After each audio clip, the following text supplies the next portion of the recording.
Guys, how do you have so much control and still lack dominance? This is actually mind-boggling because Barcelona have just suffered their second consecutive defeat in 2026, making it a total of 7 defeats in all competitions this season. This one actually came against a team that stood 2 points away from the relegation zone going into the game.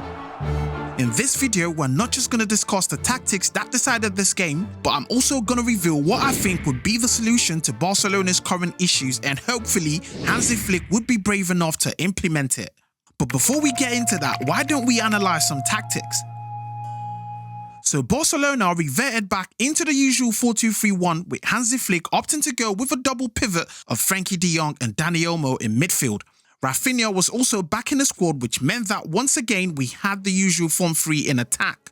Now Girona, on the other hand, also started in a 4-2-3-1, which allowed them to play with an aggressive man-to-man press. The similarity in formations and tactics from both teams not only allowed Thomas Lemar to act as the supporting striker in attack, but also as the player man-marking Frenkie de Jong to prevent Barcelona building out from defense. This worked so well and forced Joan Garcia to either go sideways or long in order to play out the back.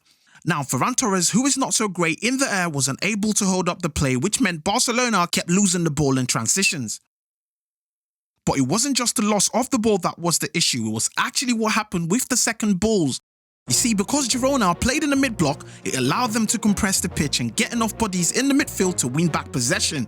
Barcelona looked fatigued from the game against Atletico, who lost by the way to Rayo over the weekend.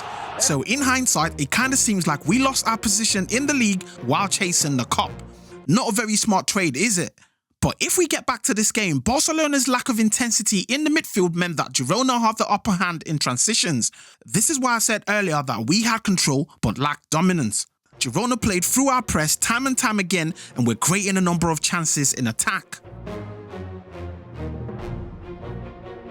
But Barcelona managed to weather the storm and Girona eventually dropped their intensity. We found some spaces behind Girona's mid-block but failed to convert our chances. Good early ball, Rafinha! Rafinha! And then the big moment came. Girona dropped into a low block, Dani Olmo advanced into a 4-3-3 and, as is his trademark, managed to create chaos within the tight spaces. Daley Blind brings him down, penalty. But Rafinha was just returning from injury, so he passed the ball over to a fully fit Lamine Yamal to do Barcelona the honours. But tonight wasn't the teenager's night. He'd missed 2 big chances prior, so psychologically, this guy was already down. He steps up, not too bad a strike, but he just lacked the conviction needed to hit the target. 1 inch away, the ball comes off the post and Barcelona went in level at halftime. Now, in the second half, Barcelona continued in the 4-3-3 that got them the penalty in the first half against Girona's low block. Hansi Flick's men moved the ball around a bit quicker and eventually Pau Cubarsí got the goal that put Barcelona in front for the first time in 2 games. But guys, we spoke about maturity in the last video, and it seems these players haven't learned anything. It took just 2 minutes after the restart for Girona to get back in the game.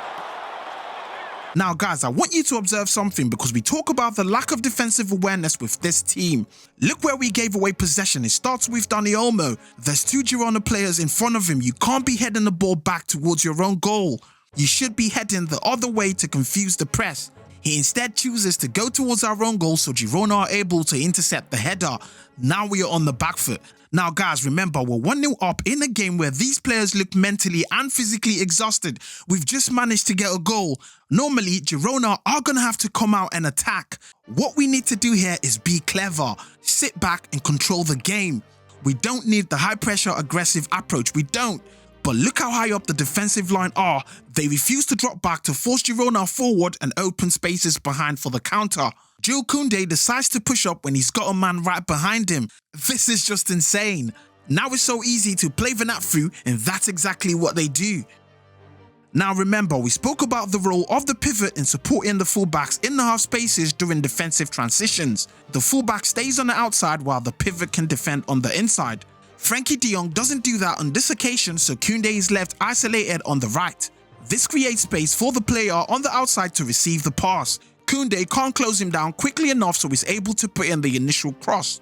Cubarsí makes a terrible half clearance. Koundé is slow to react. Look how much space Vanat is afforded to pick out a pass in our defense. Guys, honestly, we actually do not have defenders in this team. What team in the world allows you this much time and space in their own box? Thomas Lemar is completely unmarked in the 6-yard box. Such an easy pass right in front of the defense. Easy tap in. Girona are back in the game.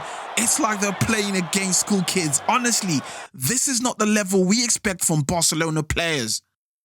And guys, this team wasn't done embarrassing themselves. This time, it's Balde with a throw-in. It's a throw-in, guys. You are in possession of the ball. How are you then throwing it into the mix for it to be anyone's ball? It's like you're choosing to give away possession willingly. I just don't get it.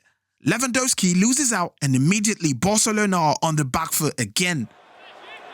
Now, this is most definitely a foul. I think everyone in football can agree on this. For whatever reason, this wasn't called back by the referee and VAR didn't pick it up either. You think about the disallowed goal against Atleti in the Copa del Rey, they dedicated 7 whole minutes to finding something. This time, they just couldn't be asked. But guys, any experienced player knows this. You have to play to the whistle. There's no point moping and complaining to the referee. You need to focus. You're about to drop points in the league. Beltran actually sidesteps Koundé to get to the ball. It was a clean strike. Joan Garcia is rooted to his spot. Girona go 2-1 up. Game over.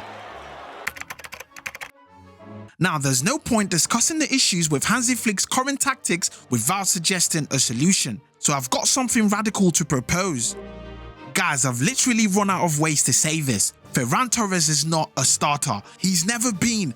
Not at Man City, not in Spain, and certainly not at Barcelona. The club know this, Hansi Flick knows this, and hell, even Ferran Torres himself knows this. Last season, our attack worked so brilliantly because Lewandowski was still in form and Ferran Torres played as a sub where he makes the most impact. That is the balance that works so well with this team. This season, Lewandowski's age has started to catch up with him. The club has failed to sign a capable replacement, and so Ferran Torres has been upgraded to the starting 11. But if you use an inconsistent player on a consistent basis, you are going to consistently get an inconsistent result. That's a lot of inconsistency, but guys, I'm sure you get what I mean. So what do? I think it's time for us to move Marcus Rashford from the left to the middle. He has the speed, the strength, the shooting, and is also not bad with his head. These are all the qualities we need from a number 9 right now. Because let's face it, he's not particularly great at taking people on, out on the left. So just like Cristiano Ronaldo did towards the later stages of his career, it might be time to transition Rashford to centre forward. Given the issues at the club, this is the most optimal solution I can think of at the moment because we get to fill in this position internally, saving money that we can then reallocate towards the signing of a new centre-back and possibly a left-back. Also, we have Lewandowski in the squad. What better player would you have Marcus Rashford learning from in terms of really developing and growing into a proper centre-forward? I think that this would be my ideal lineup going forward. We need presence and physicality in the box to create enough chaos to allow Lamine Yamal pop-up, Rafinha pop-up, or Fermin Lopez pop-up to get the goals. This is what made us potent in attack last season. It's not so much about the high line or the defense this time, it's more of the fact that in the last 2 games, Barcelona have only managed 1 goal while conceding 6. The less potent we are in attack, the more exposed we are at the back. But enough about me and my opinions, it's time to hear from you lot in the comments. What do you think about my proposed solution, or do you have something different in mind? I'm open to hearing from you. Also, we are now live on IG, so make sure you join the community as we can have some interesting discussions about the team and the club. I'll be back here to analyze the game against Levante this weekend, so make sure you are subscribed so you catch that when it drops. Until next time, guys, see you soon, and Visca El Barça.